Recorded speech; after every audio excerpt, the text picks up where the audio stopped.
বন্ধ হল অসম সমবায় মৰাপাট কলৰ দ্বিতীয়টো ইউনিট কাৰ ভুলৰ বাবে মৰাপাট উদ্যোগলৈ আহিল সংকট পৰিচালন সঞ্চালক গুণমণি গগৈয়ে কেৱল লুটিলেহে নেকি মৰাপাট কলটোৰ আৰ্থিক সংকট দূৰ কৰিবলৈ কলকাতাৰ সুনু এণ্টাৰপ্ৰাইজক দিয়া হৈছিল লিজত মৰাপাট কল কৰ্তৃপক্ষৰ হৈ প্ৰতিনিধিত্ব কৰা পৰিচালন সঞ্চালক গুণমণি গগৈ আৰু সুনু এণ্টাৰপ্ৰাইজৰ হৈ স্বত্বাধিকাৰী সঞ্জু পুৰোহিতৰ মাজত উৎপাদন চুক্তি স্বাক্ষৰিত হৈছিল কলিয়াবৰ মহকুমা ন্যায়াধীশ আদালতত সম্পাদন চুক্তি সম্পাদিত হৈছিল এণ্টাৰপ্ৰাইজৰ হৈ শশী পুৰোহিত অসম সমবায় মৰাপাট কলৰ উপ সঞ্চালক হিচাপে নিযুক্ত হৈ মৰাপাট কলৰ উৎপাদনৰ দায়িত্ব গ্ৰহণ কৰে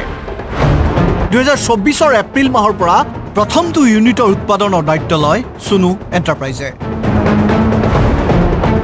1 ডিসেম্বৰ 2023 তাৰিখৰ পৰা অসম সমবায় মৰাপাট কলটোৰ দ্বিতীয়টো ইউনিটৰ সম্পাদনৰ দায়িত্ব লয় সুনু এণ্টাৰপ্ৰাইজে মৰাপাট কলৰ প্ৰথমটো ইউনিটৰ পৰা 1750 টকা প্ৰতি মেট্ৰিক টন হিচাপত সুনু এণ্টাৰপ্ৰাইজে লিজ এমাউণ্ট আদায় দিছিল অসম সমবায় মৰাপাট কলক মৰাপাট কলৰ দ্বিতীয়টো ইউনিটৰ পৰা 3000 টকা প্ৰতি মেট্ৰিক টন হিচাপত সুনু এণ্টাৰপ্ৰাইজে লিজ এমাউণ্ট আদায় দিছিল অসম সমবায় মৰাপাট কলক মৰাপাট কলটোৰ প্ৰথম ইউনিটৰ পৰা 81,38,270 টকা 11 মাহৰ লিজ এমাউণ্ট সুনু এণ্টাৰপ্ৰাইজে অসম সমবায় মৰাপাট কলক জমা দিয়ে মৰাপাট কলৰ দ্বিতীয় ইউনিটৰ পৰা 1,57,07,820 টকা 19 মাহৰ লিজ এমাউণ্ট সুনু এণ্টাৰপ্ৰাইজে অসম সমবায় মৰাপাট কলক জমা দিয়ে সুনু এণ্টাৰপ্ৰাইজে দায়িত্ব লৈ উদ্যোগটো সবল কৰাৰ লগতে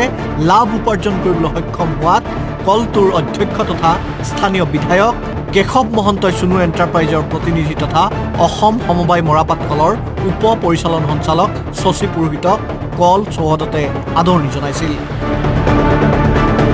শশী পুৰোহিতক মন্ত্ৰী কেশৱ মহন্ত আদৰণি জনোৱাৰ সময়তে কাষতে উপস্থিত থকা গুণমণি গগৈ মানসিকভাৱে ভাগি পৰা যেন লাগিছিল সেই সময়ত ফটোৱে কিন্তু এই কথাকে কৈছিল মৰাপাট কলটোৰ আভ্যন্তৰীণ বিত্তীয় কেলেংকাৰীত জড়িত আছিল নেকি শশী পুৰোহিত যাৰ বাবে প্ৰাণৰ ভয়ত 3 ছেপ্টেম্বৰৰ তাৰিখে শশী পুৰোহিতৰ লগতে সুনু এণ্টাৰপ্ৰাইজৰ সকলো বিষয়া কৰ্মচাৰী নিখাই নিৰাপদ স্থানলৈ গুচি গৈছিল শৰ্টেজ এটো কাৰণে হ'ল যে আগতে ৱেষ্ট বেংগললৈ মানে বাংলাদেশৰ পৰা পাট আহিছিলে কিন্তু এতিয়া সেই পাটটো বন্ধ হৈ গ'ল আৰু অসমত যিটো পাট আছে সেইটো ৱেষ্ট বেংগলে টানি আছে সেইটো কাৰণে ইয়াত অলপ শৰ্টেজ আহিছে অহা কাৰণে মানে ইয়াত দামটো বহুত বাঢ়ি গৈছে এতিয়া যিটো আমাৰ চৰকাৰী যিটো ৰেট দিয়ে 128 টকা পাৰ কেজি কিন্তু প্ৰডাকশ্যন কষ্ট আহি যায় প্ৰায় 148 টকা সেই কাৰণে আমাৰ এটা মানে কেঁচা মালৰ দাম আৰু প্ৰডাকশ্যন কষ্টটো বাঢ়ি যোগ কৰিলে আমি যিটো পইচা পাওঁ 128 টকা তাৰ প্ৰায় 20 টকামান কৰি লছ হৈ যায়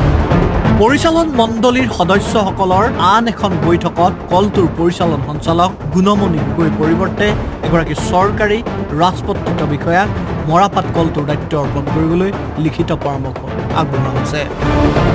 ইফালে মৰাপাট যোগনীয়াসকলে মন্ত্ৰী কেশৱ মহন্তক সাক্ষাৎ কৰি প্ৰাপ্য ধনৰ প্ৰসংগত অৱগত কৰাত মন্ত্ৰী কেশৱ মহন্তই যোগানীয়াসকলৰ প্ৰাপ্য ধন সোনকালে আদায় হোৱাৰ প্ৰতিশ্ৰুতি প্ৰদান কৰে বিষয়াক দায়িত্ব দিছোঁ আমাৰ ডিষ্ট্ৰিক্ট